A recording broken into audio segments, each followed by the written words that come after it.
नमस्कार, प्रणाम। मैं हूं संदीप कुमार बारी और आप देख रहे हैं चंपारण इंडिया न्यूज। आज हम चनपटिया विधानसभा के अंतर्गत बंद पड़ा चनपटिया चीनी मिल के बारे में बात करेंगे। लोकसभा का चुनाव है। पूरे देश के साथ हमारे बिहार में, बिहार के साथ ही साथ पश्चिमी चंपारण लोकसभा क्षेत्र में पूरा सरगर्मी बढ़ा हुआ है। जितने भी प्रत्याशी को चुनाव लड़ना है वो सारे प्रत्याशी एक्टिव हो गए हैं और अपने अपने तरीका से चुनाव लड़ने की तैयारी में लग गए हैं। कोई उम्मीदवार कांग्रेस से तैयारी में है, कोई उम्मीदवार जदयू से तैयारी में है, कोई उम्मीदवार आरजेडी से तैयारी में है, कोई उम्मीदवार भाजपा से तैयारी में है, कोई उम्मीदवार निर्दलीय से तैयारी में है, कई उम्मीदवार प्रयास में है किसी भी पार्टी से उनको टिकट मिल जाए। अभी टिकट फाइनल पश्चिमी चंपारण में नहीं हुआ किसी भी पार्टी से, मगर पश्चिमी चंपारण के अंतर्गत चनपटिया विधानसभा में लगभग 30 साल से बंद चीनी मिल को पूछने वाला कोई नहीं है। जब चुनाव आते हैं, विधानसभा का चुनाव हो या लोकसभा का चुनाव हो, जब चुनाव आते हैं तो नेताजी लोग उस चनपटिया मिल के सामने जाते हैं और प्रणाम करते हैं और नेताओं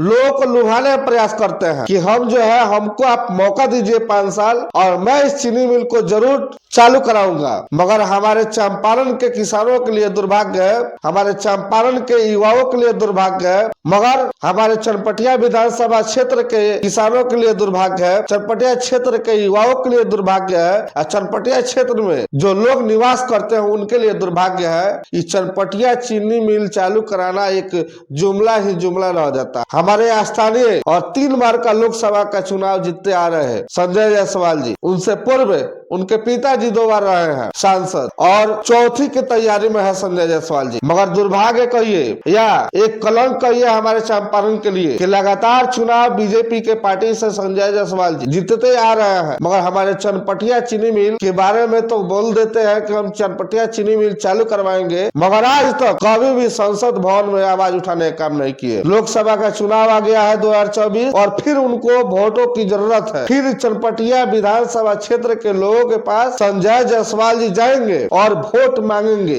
मगर मैं चनपटिया विधानसभा क्षेत्र के अंतर्गत रहने वाले लोगों से मैं पूछना चाहता हूँ, क्या आप लोग संजय जायसवाल जी को वोट करेंगे? क्या आप नरेंद्र मोदी के नाम पे बीजेपी को वोट करेंगे? वही नरेंद्र मोदी जो बेतिया रामना में आए हुए थे और उन्होंने चनपटिया चीनी मिल का जिक्र भी किया था कि मैं अगली बार बेतिया में आऊंगा, बंद चीनी मिल को चालू करवाऊंगा और उसी चीनी मिल के चीनी से मैं चाय पीने का काम करूंगा। मगर क्या हुआ, 10 साल सत्ता में रहने के बाद भी तीसरे के तैयारी में है मोदी जी, मगर चनपटिया चीनी मिल क्या है? एक खोखला और खंडहर बना हुआ है, दूसरा कुछ नहीं हुआ है। आइए चनपटिया चीनी मिल के मैं सबसे पहले इतिहास के बारे में आपको बताता हूँ। चनपटिया चीनी मिल 1932 ईस्वी में स्थापना होता है। 1932 ईस्वी से लेकर 1990 ईस्वी तक खूब बढ़िया से चनपटिया चीनी मिल चल रहा था और यहाँ के अगल बगल के किसान जो भी थे खुशहाल जिंदगी जी रहे थे। मगर चनपटिया चीनी मिल 1990 से लेकर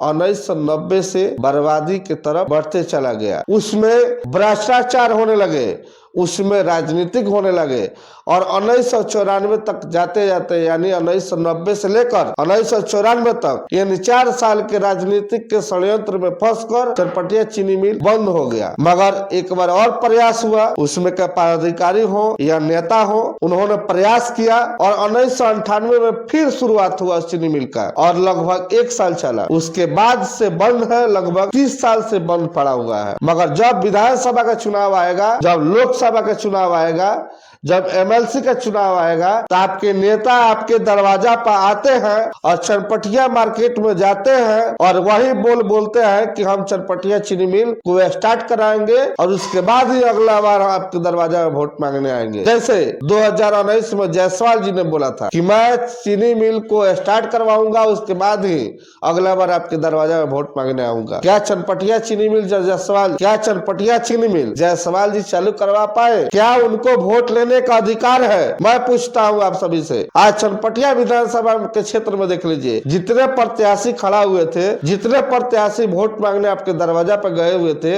जितने प्रत्याशी के कार्यकर्ता आपके दरवाजा में वोट मांगने के लिए और प्रचार करने के लिए जाते थे, क्या आपको दिख रहा है? कोई नहीं दिख रहा है। मगर जैसे ही लोकसभा का चुनाव खत्म होगा, विधानसभा के चुनाव में मकड़ों की तरह, एक झुंड की तरह प्रत्याशी आएंगे और आपका मन मोहित करने का प्रयास करेंगे करेंगे और आपका वोट लेने का प्रयास करेंगे। मैं आपसे गुजारिश करूंगा कि लोकसभा के चुनाव में वैसे वैसे प्रत्याशियों को धिक्कार मारिए जो केवल आपके वोट से मतलब रखते हैं, आपके क्षेत्र के विकास से मतलब नहीं रखते हैं, आपके समस्याओं से मतलब नहीं रखते हैं और आपसे मतलब नहीं रखते हैं। वैसे वैसे लोगों को धक्का मार के दरवाजा से भगाइए। मेरा वीडियो आपको कैसा लगा कमेंट बॉक्स में कमेंट जरूर कीजिएगा और मेरे ही साथ और चनपटिया विधानसभा के साथ साथ अगर चंपारण कर अगर आप हैं तो चनपटिया मिल चालू हो, उसके लिए आप लोग आवाज बुलंद कीजिए। जय हिंद।